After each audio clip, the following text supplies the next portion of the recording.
Buy my novel, Escape from the Village, from major booksellers online. Go to escapevillage.com. Subscribe to my Substack. Go to fountainheadforum.substack.com. Thank you. Welcome to the party, pal. This is Fountainhead Forum 78. We've got some connectivity issues, so we're only going with audio for this one. I've got Scott Tips on, who is a longtime libertarian activist who was present for the famous walkout at the 1969 Young Americans Foundation conference, where a bunch of libertarians walked out, and that is often signaled as the beginning of the modern libertarian movement. And we're going to talk to Scott about the early days of the movement and the early days of the Libertarian Party and some other things. How are you doing, Scott? Fine, thank you, Chris. And it is the Young Americans for Freedom, that existed. Young Americans for Freedom, yes. Okay. Right. Yeah, YAF, Young Americans for Freedom, although I don't know if they necessarily are for freedom or not, but anyway. So well, Scott, they kind of were at the time, at least many members were, and we just called it YAF. We were YAFers. Yes. Yes, indeed. So, Scott, how did you become a libertarian or, an activist in those days? Tell me where this all got started for you. Well, it probably started for me when my girlfriend's father convinced me that Governor Scranton was not the best candidate for the Republican nomination in 1964 to run against that crook, Lyndon Johnson. And he convinced me that this guy named Barry Goldwater was a better, more pro-freedom candidate. So I kind of owe it to him. And I forget his name, I remember, other than Mr. Leach. And my mother was all for Scranton. I think my father was for Barry Goldwater. Anyway, so I got interested enough at the tender age of 12 to ride my bicycle down to a Goldwater rally in Corpus Christi, Texas, where he was giving a speech.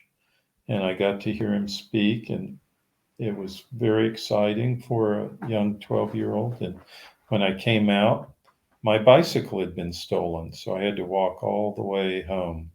But it was worth it. And by the way, they recovered my bicycle a few days later anyway.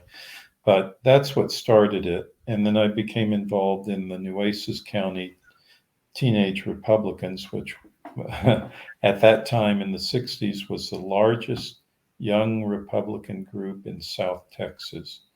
And so we got involved in campaigns. And then I learned of this organization. I'll try to collapse it so it doesn't drag on for hours and hours. But I learned of an organization called Young Americans for Freedom, or YAF. And around that time, January 1969, my mother, with whom I was living at the time, had to move to Houston, Texas. So we all packed up. It was very sad. I was leaving all my friends. Little did I know I was going to make tremendously more friends and be in a better high school up in Houston. And so and that's what turned out. And we started a YAF chapter at Memorial Senior High School in the west part of Houston. Now it's kind of like central Houston, but at that time it's West Houston. And so we had a chapter. And then in August 1969, we had heard in July there was going to be a big event in St. Louis, Missouri, a YAF convention. And I think at that time, over the summer, I had been given a job, kind of like a gopher job, at the YAF regional headquarters, the Southwest YAF regional headquarters in Houston. And I'd like fill envelopes, put postage on them, send them out, carry books in, send books out, all those kind of things that a 16 or 17-year-old would do.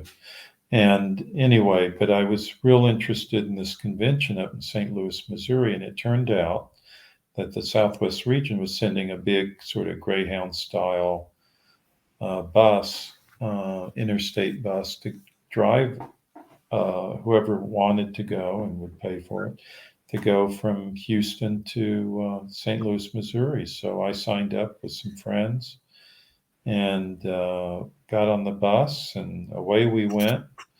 And it was an overnight thing, and there's a lot of camaraderie and all of that on the way up, in contrast to the way it was on the way back, by the way. And at that time, Chris, I was what was known as a trad. I was a traditional conservative, but with little rivets of libertarianism there, because I'd been exposed to it a little bit, but not enough. And got to St. Louis, Missouri in the bus, and I remember walking down the hall past the exhibitors booths, and they were like, oh my God, there were anarchists there, free market anarchists. Who had ever heard of such a thing? Free market anarchists. And boy, I was warned away from those guys. They were nutcases, I was told. And, they believed that the free market should run things, not the government. And all things, I could see a little bit, but my God, you could take it too far, I thought, with all my experience and knowledge of a 17-year-old. So anyway, a lot happened. There was a lot of disputes on the floor. One guy, I remember seeing him. I was there when he burned his draft card. Of course, in those days, they had the military draft for young men. And I had to sign up. Well, I would have to sign up when I turned 18 the following year. And I almost didn't sign up for it. I went down with minutes to spare before I what would you call, became subject to criminal prosecution. I marched down to the principal's office in high school and signed up for the draft. But anyway, getting back to the YAF convention, this guy who burned his draft card, it started a mini riot there with people punching each other. I wasn't close enough to be involved in that, but I could see the card burning. And it started me thinking about, the military conscription and slavery and that sort of thing. And so it started my mental wheels turning. And then there were some other things that went on as well, which I don't recall quite very well now, all these many years later. But a lot of it was, most of the people there, 2/3 of the people there, maybe 3/4 were trads. And third to a quarter of the people were libertarians, some of them quite radical libertarians. And they, through the power of their persuasion, convinced me to be a libertarian. And I became one at that convention in St. Louis, Missouri. And I wasn't quite ready yet for the radical free market anarchists, but I was definitely became a libertarian. And I remember in the hallways, there was such antagonism between the trads and the libertarians because the libertarians opposed the draft. How dare they? The libertarians didn't want to give more money to the military. How dare they? The libertarians didn't like the U.S. being involved in wasting money in Vietnam on the war. How dare they? And it went on like that. So you had these rampaging gangs of trads who would go down the hallways. And I had a button at the time said laissez-faire, and I wore it. And anyway, we were called lazy fairies. They would chant this out, lazy fairies, lazy fairies, lazy fairies, kind of to mock us. And anyway, it just went downhill from there, where 1/3 to a quarter of the YAF chapters who were libertarian withdrew from YAF. And I remember I kind of didn't like doing it because it was a nice certificate, but I remember tearing up when I got back home to Houston, I found the certificate of chapterhood from YAF to the Memorial Senior High School. And I tore it up, put it in an envelope, with a note and sent it back to the national headquarters of YAF saying, can't support you any longer. And there were others across the country who had done that. Anyway, on the ride back, on the bus back, you could cut the tension with a knife. There were the trads and the libertarians sharing the bus, and we were in the minority. And people wouldn't talk to us, or if they did it with kind of a hostile tone. And so we just kind of kept to ourselves. And that's pretty much, I mean, there's more to it. It was at that meeting that I met Durk Pearson and Sandy Shaw for the first time. That was in August 69.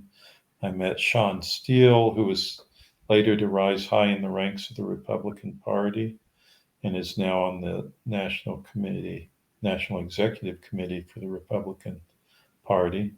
And Dana Rohrabacher, who became one of Reagan's speechwriters, and later, a congressman from a district in Orange County, California.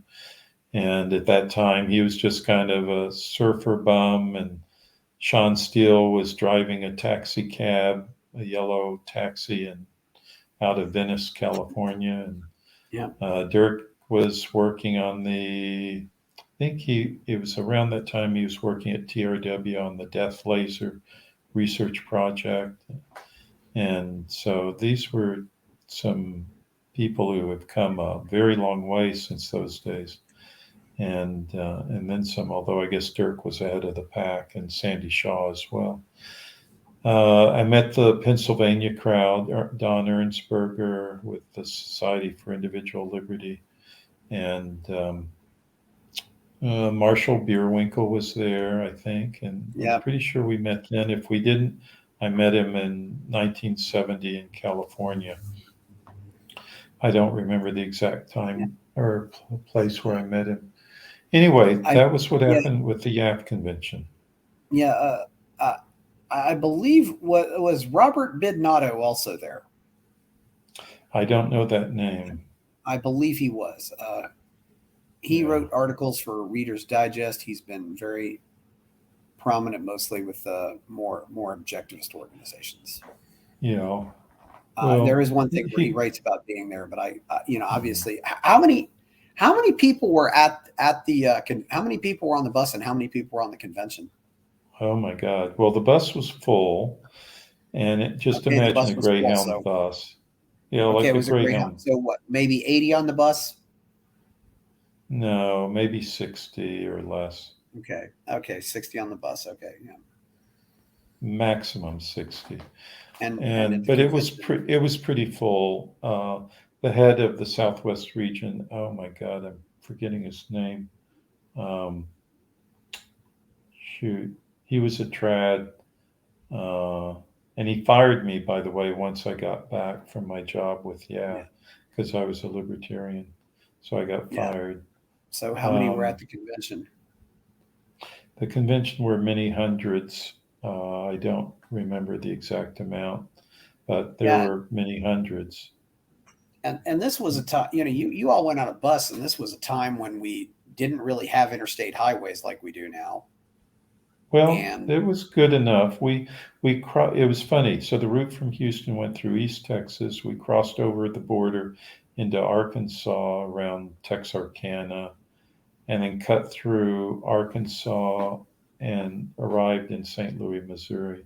Yeah. And it was a long trip.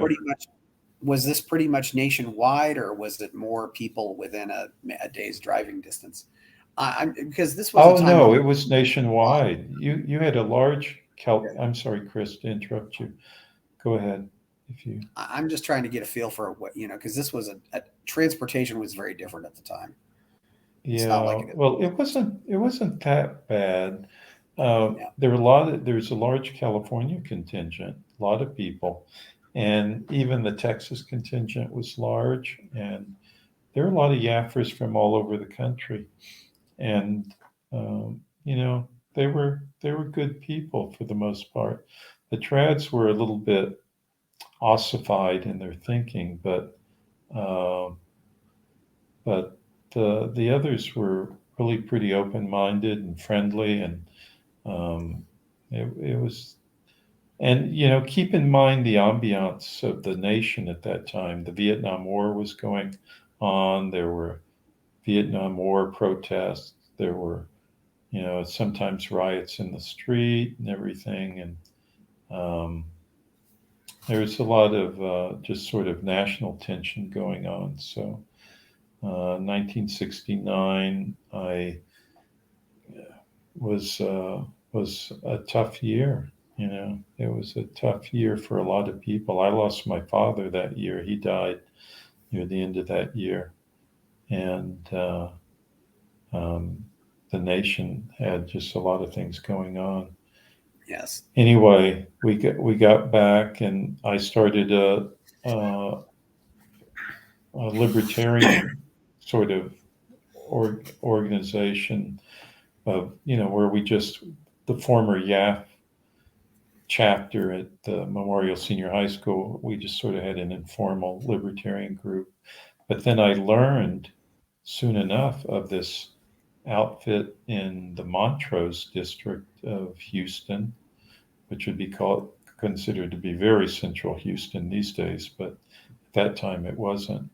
And in the Montrose district, at that time it wasn't heavily gay like it is now, but at that time it was just kind of middle class families lived there. And there was a house called Freedom House that had been started by Doug Black and Beverly D. and Mike Plaster. And there was a very talented artist, and for the life of me, I can't remember his name. He was involved as well. And then there were some of us hangers on, like David Mast, M-A-S-T, myself, a few others who didn't live at the house, but we would go and visit there. So we got kind of more and more, I hate to use the word, but indoctrinated in libertarian doctrines and learning about Mises and all of that. And it was that following year in 1970, I actually got to meet Ludwig von Mises and his wife, and shook his hand. He's not a very tall guy. He's like what my grandmother would call knee-high to a grasshopper, and his wife too, but he was very nice. And so I got to meet him about a year, maybe a year and a half before he died. I think he died in 71 or 72, maybe 72 or 73 actually, but not too long before he died. And that was nice. It was real honored to meet him, as I did Murray Rothbard later in California. So in 69, keeping in mind we'd gotten back from the YAF convention, we'd torn up the YAF charter, sent it back to them. We'd started a kind of ad hoc libertarian group of young people. I was going to Freedom House, and then I heard about this late 69. I heard about this, what would you call it? School. I guess you'd call it a school called Freedom School, but it was putting on a seminar, an event, a 1-week event, two of them back to back on Catalina Island off the coast of LA. And I'd been to California several times before that, but here I'm just a Texas boy. And Chris Finn, Beverly D., David Mast were all going to drive out in Chris Finn's Camaro to LA, and they had room for one more. Would I like to go? So I said, hell yes, I would love to go. And, I was really pretty lucky at the time. My father was supportive, although he died before I got to go. And he died early December, and I left in sort of mid to late December, and to drive out to California for this Freedom School. And what I was going to say is that we drove out there, and it was quite the adventure. And I remember we got to LA like 2 a.m, and we couldn't believe it. There was a grocery store open. I mean, in Texas, they had the blue laws and everything shut down tight early on, and Sundays you don't think about going shopping and so on. But here we were in California at 2 a.m. And I remember, here I am, I'm just 17. And I remember seeing this woman pushing a quite attractive woman pushing this shopping cart through the grocery store at 2 a.m. And she was dressed to the nines, but like her breast area wasn't very well covered. And I remember thinking, geez, is this the way it is in California? And anyway, we drove on, got to where we needed to fly over to Catalina Island. At that time, they had the boat planes that would fly over there, the seaplanes that would fly over there with the twin engines. We flew over there, and we're at Avalon for a week, and it was great. But it was a week that straddled the New Year. So we were there very end of December 69, beginning of January 1970. Don Franzen, I remember, was there. Of course, our group from Texas was there. We'd gotten a scholarship courtesy of Robert Lefebvre, and he was the one. He loaded us down with free books, and we had room and the board. I think we had to pay for ourselves, if I remember correctly, but the hotel was paid for. We had some generous benefactor had paid for our scholarship to go there. And you know what? It paid off, Chris, because they sure got a convert in me. And I think in David Mast and Beverly D. and Chris Finn as well, because it really solidified, our roots of libertarian roots really dug more and more deeply into the ground, and it became much more unshakable. But Robert Lefebvre, for those who don't know, was an incredible guy and a great teacher. And he had this, just imagine, looks like a saint almost, with his white hair and white mustache and very elegant kind of appearance and demeanor. He always dressed with a coat and tie. So we had a small classroom of maybe 15, 20 students. And we had just followed on the heels of the previous Catalina seminar. They had two of them back to back, as I mentioned already. And the earlier one, Dana Rohrabacher was there. The bigwigs in libertarianism of California. They were at that one. And at some point, I think when we got back from Catalina, when the classes ended, we got to go to Murray Rothbard's house and meet Murray Rothbard. And he had a big library with tons of books. And I remember someone there asked him, "So, have you read all of these?" And, thinking, of course he hasn't. But, the answer back was, "Well, yes, I have." And they said, "Really?" And he said, "Yeah, pick a book off the shelf," he told the guy. "Pick a book off the shelf and I'll summarize it for you." And so just pick one at random. So he picked one at random, this guy, the student, and he held it up for Murray to see. And Murray said, "Oh, yeah, that book." I can't remember the name of the book now. He said, "Oh, that's by so-and-so. And it's based upon these three premises, blah, blah, blah, blah, blah. And I agree with two of the premises, but one of the premises is wrong. And it's wrong because of this, A, B, C, D." I mean, the guy had a phenomenal memory and mind like a steel trap. And he could have done that probably for any book up there. Remember, this was a book just picked in random off the shelf. Anyway, Murray Rothbard was just such a pleasure to meet. I still can't believe I was so lucky to meet him while he was alive. And of course, I had him autograph one of the books that I had, Power and Market, that he had written. And the same with Ludwig von Mises. I have an autographed copy of Socialism because I, tend to carry these books around with me for just this sort of opportunity. So after that, drove back to Texas. That was 1970 and 71. I think I was a student at University of Houston, and my roommate was a student at Rice University. His name was Michael Holmes, who had moved down to Texas from Montana, so his nickname was Tanner. But Michael still lives in the Houston area, last I heard. And Michael is a formidable thinker, very, very focused thinker, and very analytical. And he kind of reminded me of a younger Murray Rothbard in a way. But we had our own group that we started, and then Michael suggested, it was his idea, but I helped, and he suggested that he and I found the Texas Libertarian Party, and we did that. So we founded the Texas Libertarian Party and started it. And there was an outfit in San Antonio called the Center for Libertarian Studies. And I think Mike had made some contact with them, I think it was through his intervention. And they were a couple of ACLU attorneys. So they were kind of,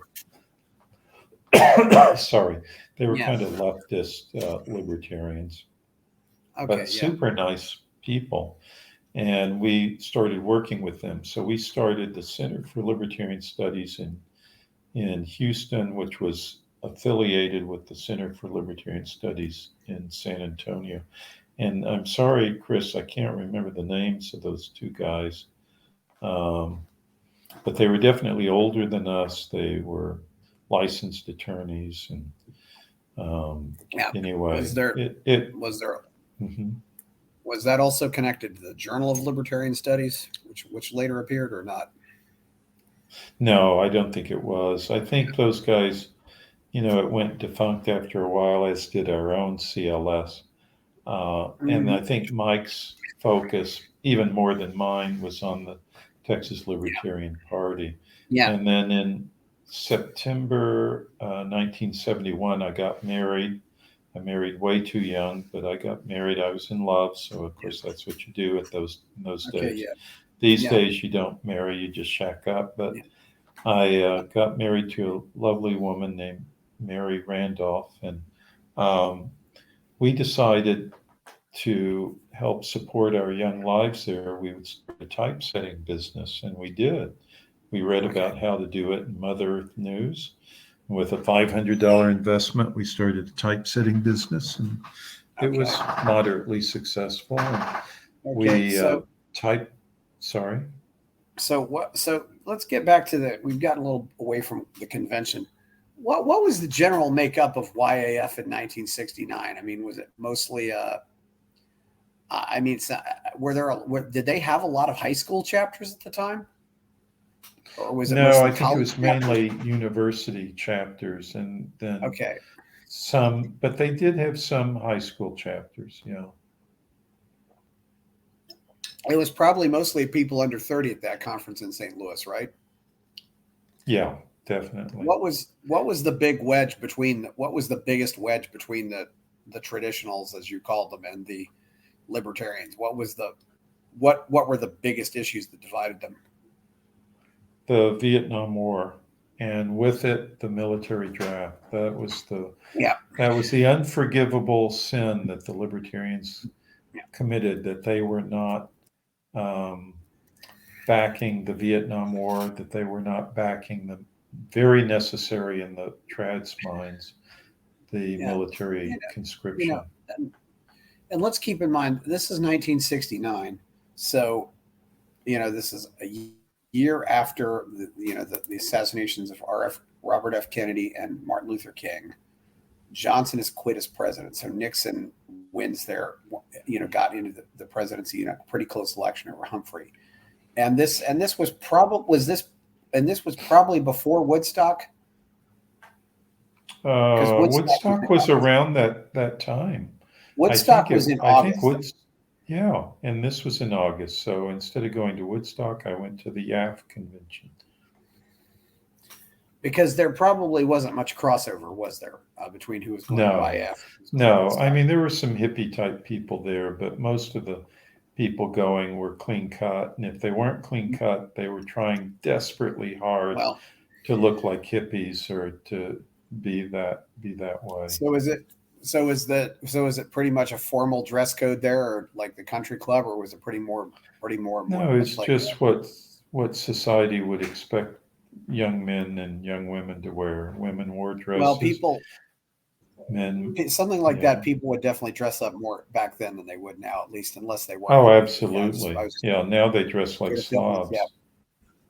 People I dress like suppose it was also slobs now. mostly, and I suppose most of the people who traveled there probably got there by bus or by car. There probably weren't that many people who flew there. I don't know. I don't know how they got there, but it was nationwide attendance, so I Yeah, assume a lot of people flew. I think the California contingent flew. yeah, and the Texas contingent took a bus. You probably had a contingent from Chicago, and Right. because Chicago's not that far away yet. Yeah, I was just trying to get a feel for what was there. Uh, Well, it could have been a bus from Pennsylvania there, yeah, especially the Western Pennsylvania. And yeah, so yep, it was a mixture, but don't think of it as just a local, mostly Missourians who yeah. attended. They were from all over. I've long like to speculate on this, but how would America be different if they had started to pull out of Vietnam, maybe around 60 or 60, 63 or 64? Does any of this happen? Well, yeah, what might have happened is, um, well, a lot of the riots wouldn't have happened, a lot of the marches wouldn't have happened, and you might not have had the rise of feminism when you did in the early 70s because that sprang out of the Vietnam War rallies and movement, and a lot of the, frankly, mistreatment of and sort of subordination of the female activists in that Vietnam War movement by the lefty, and I really don't like this term, but male chauvinists who kind of sidelined the women. The women took umbrage at it. A lot of them did, Yeah, and started yeah, I mean, of course, it sprang from other things, but it got yeah. like a breath of wind on a fire to turn it into a conflagration instead. But what's also forgotten though too though is women weren't subject to the military service. No, Yes. they were not. They were not, Uh, but they could certainly be vocal about it regardless. They didn't want yeah. their brothers and fathers and sons to go off and be fought and killed, to fight and be killed. Yeah. It's interesting that some of the non hippie anti war songs have been swept under the rugs somewhat. Yeah. Think, for Well, example, of Loretta Lynn had that song "Dear Uncle Sam," and it was just about a wife, a young wife wondering, why mhm, why is my man going around the world to fight this war? Uh, right. Yeah. uh, Well, I think it's always good to have a historical perspective on things, and with the passage of time, we can see some of these things more clearly. And when the war started, I was very pro. Let's fight in Vietnam and stop the communists and all of that. And that's part of it too with the trads. They were virulently anti-communist, as was I. And I still am anti-communist, but there it kind of morphed at the YAF convention. It morphed into a defense of the draft. We need the draft to fight communism. We need to fight communists in Vietnam, so we won't be fighting them in California. Um, and it's kind of ironic that communists have taken over the country anyway. So Yeah, they didn't realize it was taking over. Did you so you graduated high school? Did you go to college after that, or? Yeah, I graduated from Memorial Senior High School, and then I really hadn't planned much ahead, honestly, what I'd do after that. And a friend of mine, Randall, I forget. Anyway, he was going to University of Houston. He suggested it, and I go, okay. And I went over and applied, and I took an exam and got in. And so I got to know what was your college bill at that time? What did you pay to go to U of H? And oh, was U of H private or public? Was U of H private it or was public? public. It was public, Okay. but those days it was very cheap, and I pretty much paid for it myself by working. I worked at uh, I actually So worked at a you print shop, and I worked at a delicatessen to help so pay you don't my have way any through school. so you don't have any numbers on what it cost back then. Well, I'm thinking as you're asking, and I think it was like $100 a semester or something like that, $120 a semester. Yeah, and we're also looking at what was the minimum wage at the time? Maybe $3 or something like that an hour, I don't just by way of know. comparison. Yeah, I Well, never paid much also attention to $100. minimum wage. Yeah. Yeah, yeah. You know what's interesting to think back then is you paid $100, a semester. That was easily less than what it cost to buy a new TV set. Hmm. Yeah. I can True. imagine, and considering that a car, let's say also the cost of a new car at the time, what would a new car might have been? What, 2 or 3 thousand at the time? Hmm. Yeah. Well, I bought a new car in 1971, an Yeah. English-made Austin, America, for $1,671 Okay. cash. I'm just trying to I just want to give perspective on the price of college at the time. That's all, Hmm. And yeah, and I don't know where if Houston was a public school, it's probably somewhat below average in price, but I can't say for sure. It's Yeah, it uh, was definitely cheaper than going to Texas A&M or University of Texas, but okay. um, mhm.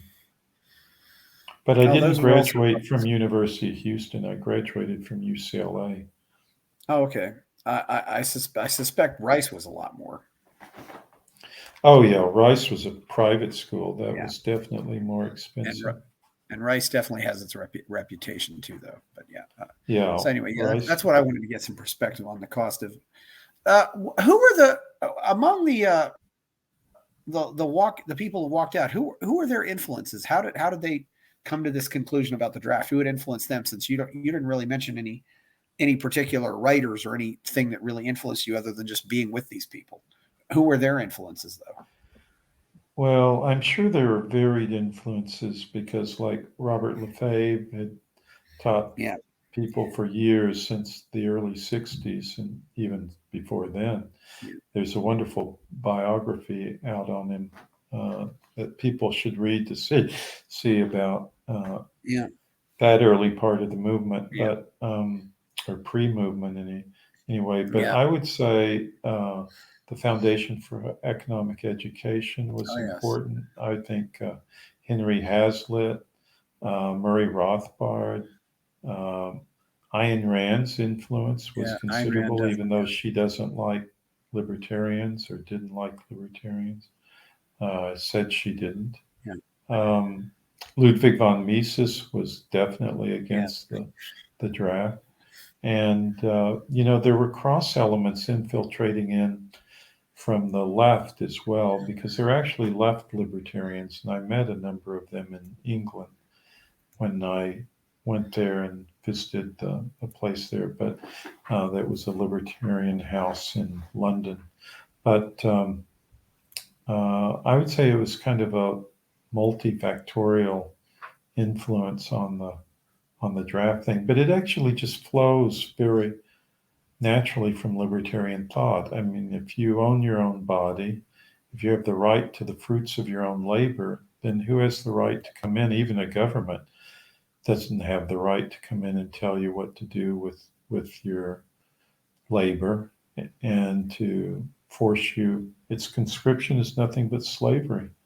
It's just a legalized form of slavery. Yes, indeed. I mean, yeah, it's interesting too when you're talking about that some of these attendees at the YAF conference were still sneering at the phrase laissez-faire.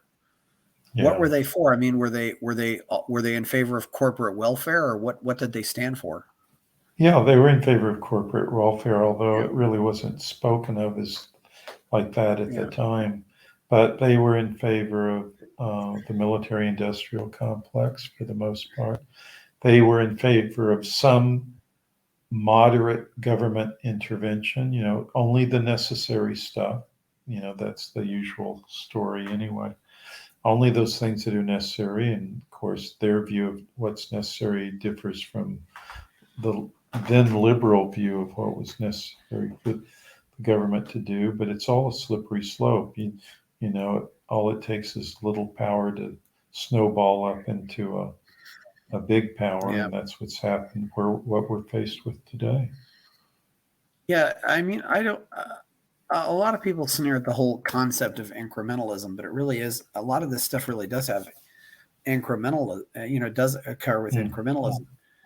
Yeah, Right. Another thing that's significant too is this was also the time when as Jeff Tucker has pointed out, when this Hong Kong flu thing was kind of spreading around, and it was possibly Well, deadlier. that was kind of, what year was that? Was 68, wasn't it? Yeah. 68, yes, 68, 69. But of course, people didn't act crazy like they do now.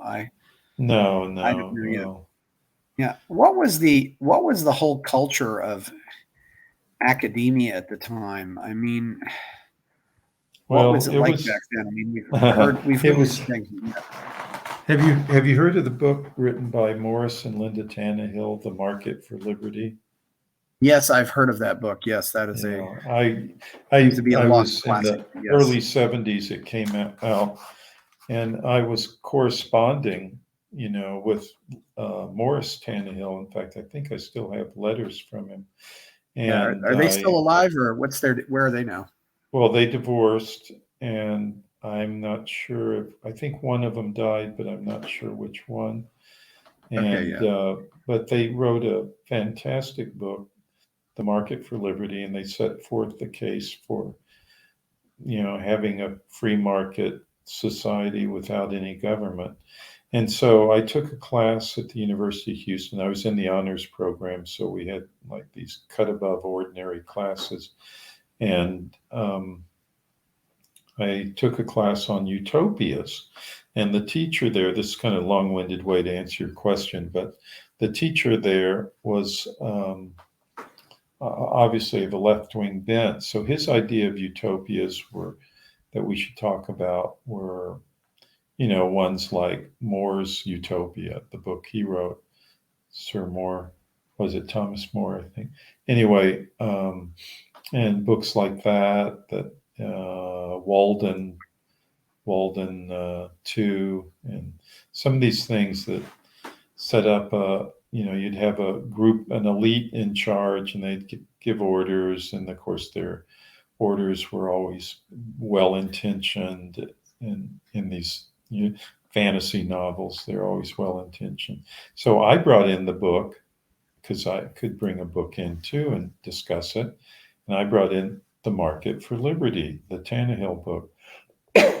And so the teacher spent, and here I am, 18, 19 at the time. I spent, the teacher spent an inordinate amount of time trying to trash the premises of The Market for Liberty. I spent an inordinate amount of time defending the premises in the book. So that was one thing. I also took an economics course there. And the economics professor was a Keynesian. Government intervention is good and necessary for the good of the economy. And my view was very Austrian school, Misesian at that time. So I had knockdown, drag out arguments with him in class. So this gives you the idea, or it should give you the idea that even in Texas, even at the University of Houston, which was very much a Republican city at that time, kind of, if any city in Texas was. It was Houston. And so in that time, Republican was conservative.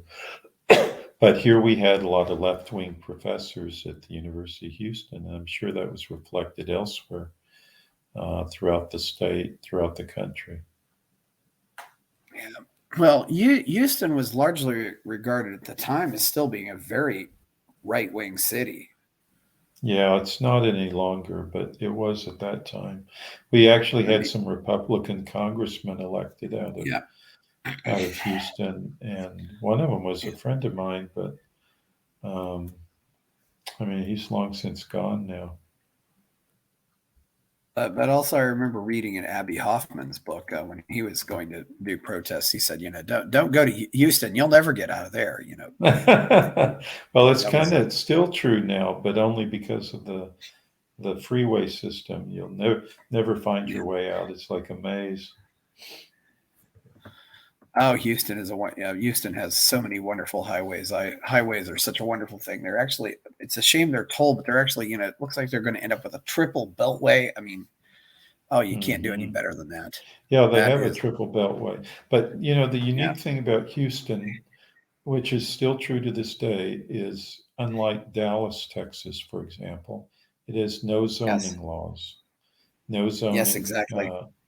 And yet the arrangement of the city it is virtually no different from Dallas, with all its cumbersome zoning board rules, and the price of housing in Dallas is higher as a result of its zoning restrictions. Oh yes, exactly. Yeah, I don't know about and I don't know if they're getting Californized like Austin and DFW are yet. So it's funny too. That was the big difference, Chris, between Dallas and Houston when I was growing up. Houston was more individualistic, more free market, all of that. Dallas was run by a bunch of inbred, rich families. It was like, the TV series Dallas was actually mirrored on that. And so it was kind of more an elitist city. And I lived in both cities for a while, more Houston than Dallas, but I never really liked Dallas that much. I liked some of the people there. Some of the people were fantastic, but as a city being run, I didn't like that. That's the part I didn't like. Well, it seemed like also sometimes Dallas was somewhat defined by its rivalry with Fort Worth. Yeah. And I don't know if that had much to do with it, but it seemed like that was part of the difference. I mean, true. That's a good point. That's a good point. Yeah, I mean, Houston. Yeah, it's interesting too because the TV series Dallas. I don't know of any I don't think there are. I don't know if all the oil companies are in Houston. I don't know if there are any up in the DFW area. There's a lot of business up in DFW, but it seems like more of the oil is down in Houston. So that was one thing. Well, that Yankee company called American Airlines moved from New York to Dallas and became a transplanted Texan company, but it's still a New York company in my eyes. That might have been one of the big ones to do that too. One of the first cases. Yeah, it was. Yankee company moving into Texas. It was. Well, they were smart to do it, to get out of that, stifling environment in New York, although New York is a pretty state in many ways. And I like New Yorkers, but again, the government just ruins everything it touches. But that's also interesting, also because you talk about the rivalry between Dallas and Fort Worth. That also brings up the rivalry between American Airlines and Southwest. But it was originally a rivalry between American Airlines and Braniff International. Southwest was a Johnny-come-lately. But you were the one who raised the rivalry between Dallas-Fort Worth and Dallas and Fort Worth. Mine was more a comparison between Dallas and Houston, but you are right about that. It's just I don't deserve the credit for noting that rivalry. Yeah. Well, I don't know what would happen if anybody ever decides to locate a team there and they actually call them Fort Worth instead of Dallas, because Dallas for whatever reason does have more notoriety. It's a lot of, if you're actually, when I was in Peru, when I was in Lima and somebody was taking a flight on American, it just said the flight was going to Dallas. Now, anywhere in America, it won't say Dallas, it will say Dallas Fort Worth. Yeah, Like that's true. yeah. That's true. You're right. It's also interesting too, because both Dallas and Houston are also airport cities with two airports, and a lot of people don't even realize those other airports exist. I don't think. Yeah. Houston has Intercontinental, Hobby, and DFW. There's DFW in between the two cities, and then there's Love Field in Dallas. So yeah, that's the one that Southwest got a lock on. Southwest pretty much has a lock on Hobby too, which is a really nice airport based on my trips there. And Lamar I grew up flying in and out of Hobby. At that time, there was no international airport, Houston. It was just Hobby. Well, Lamar Muse said we literally, in his book, when as CEO of Southwest, he said we literally had to chase bats out of the terminal when they went to Hobby because they were trying to sell flights because Southwest basically, said, hey, we can fly between Dallas and Houston. And actually, he was actually saying, okay, this is an alternative to driving. So people would do that for driving. But anyway, we're getting off topic here. So, so who else did you meet in the early days of the Liberty movement back then? I think I pretty much named them that I can remember. I met a lot of people, though. I just don't remember all their names. There was a guy named Howard who also used to come to the, kind of a funny guy, but a smart guy, and actually a talented martial artist. He was super impressive. But Howard, I can't remember his last name, but we always would have people come through.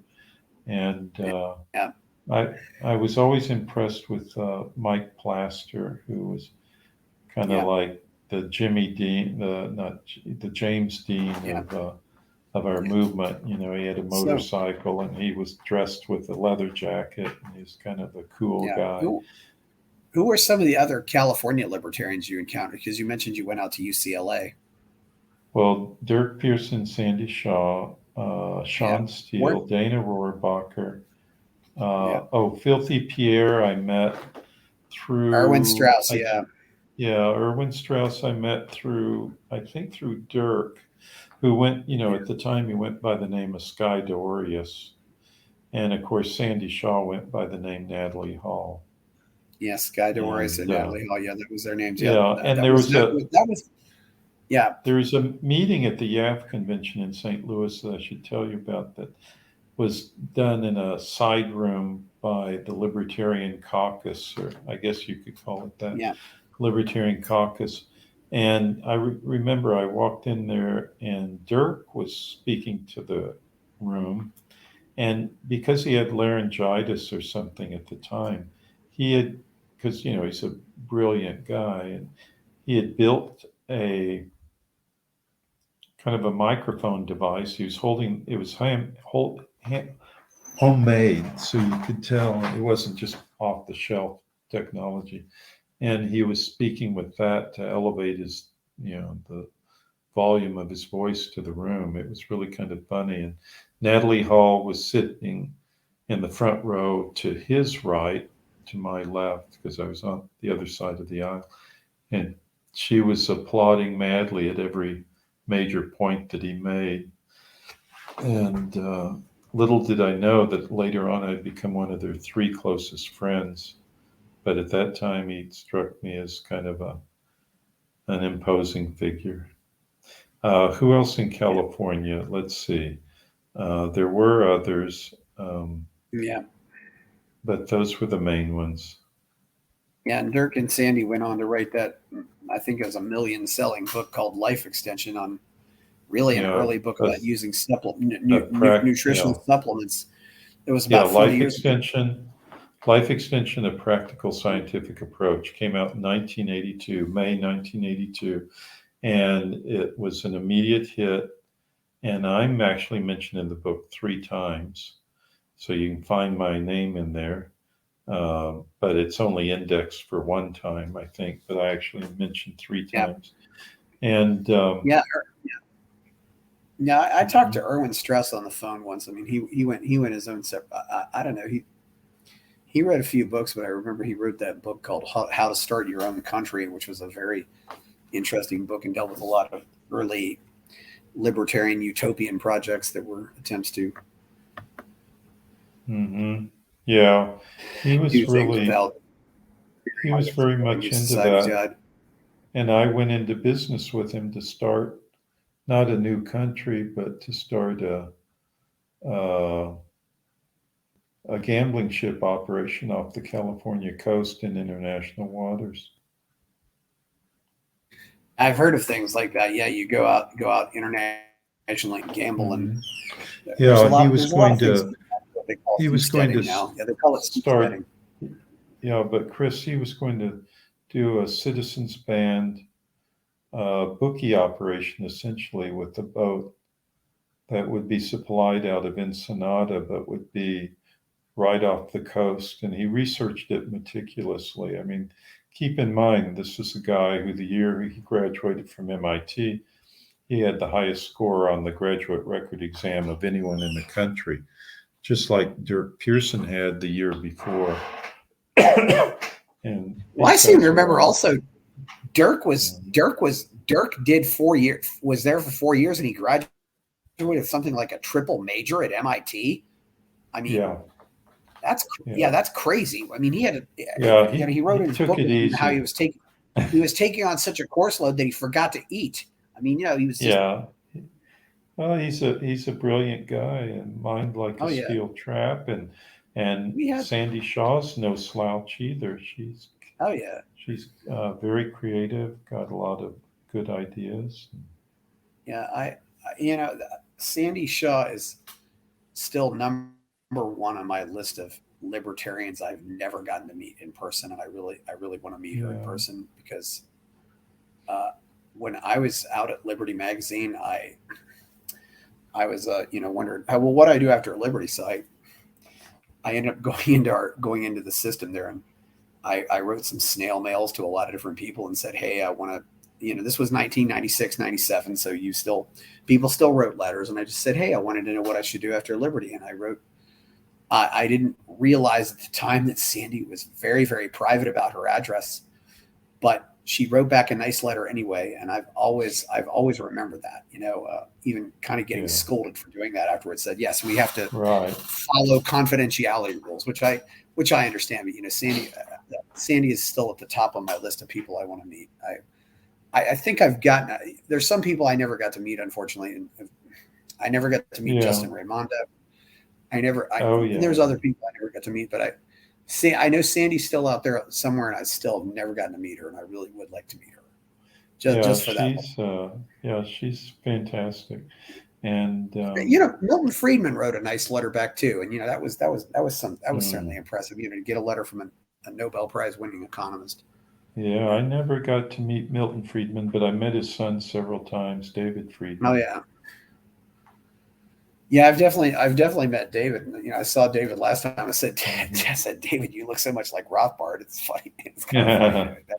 I don't think he minded that, but I think I met David up at Porkfest actually. Maybe a Libertopia, but Sandy Shaw is still somebody I need to meet. Well, you should. I did get a phone call from Erwin Strauss once too, Filthy Pierre, but I've never gotten to meet him either. He doesn't really seem like he's active anymore. He was running that open forum paper called The Connection, but he's not really been doing. I don't know what else he's been doing. Is he still running that? I don't think so. I mean, why would he? I mean, he was doing this was in around 90 or 91. This was before email groups and all that stuff. Yeah, well, there would be absolutely there'd be absolutely no demand for what he's doing. I mean, this was the best you could do before the era of the internet. Right. Good point. Well, the last time I spoke to Filthy was probably in the 70s. And he and I were business partners for a while. And, it ended amicably, not, with any rancor at all. And he's a very honorable guy. He honored his debts and expected debts that were owed to him to be paid, as they should be. And anyway, he was actually a pleasure to work with.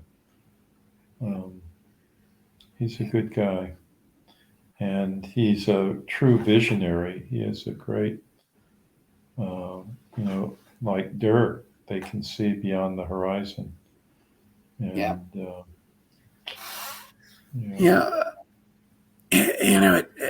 it seemed sometimes it seems like the liberty movement was a lot more fun back then. I don't know if it was. What do you say? Certainly, what do you have to say about that? It was certainly more like the Wild Wild West. I remember in the late 60s, if you told the normal person you were a libertarian, they would ask, "Oh, what library do you work at?" And so I can imagine, yes. They didn't know the difference between librarian and libertarian. But anyway, you probably at that time, you could fit all the libertarians in the country in a good-sized meeting room, all of them. There weren't that many of us. And let's see, so 69, that's 54 years later. Now it's much more common. The problem is some of these libertarian groups have been co-opted, and they're not really libertarian anymore. Definitely been. It's really hard to say where we're going right now. Because you wanted to bring us back to the YAF convention, and I salute you for it, because I shouldn't have gone on as I did. But let me just finish. My then wife and I typeset the first issue, or maybe first couple issues, I can't remember now, but certainly the first issue of the Texas Libertarian Party newsletter. And because we had an IBM Selectric compositor, which I don't think they even exist anymore. And we typeset it, and we typeset all sorts of things for the party initially. And it was, and then Mike Holmes did a fantastic job spreading the word about it. He was probably the best evangelist for the Texas Libertarian Party there ever was. And I'm not sure if he's still involved in party politics, but he was at that time, and was a really very convincing guy. Anyway, but YAF was an experience not to be missed, and it's amazing that many of those people who were there at the time are still alive. Excuse me. Yeah, it is getting late, so I got things to do too. So okay, well, anything to say before we go? No, those were good.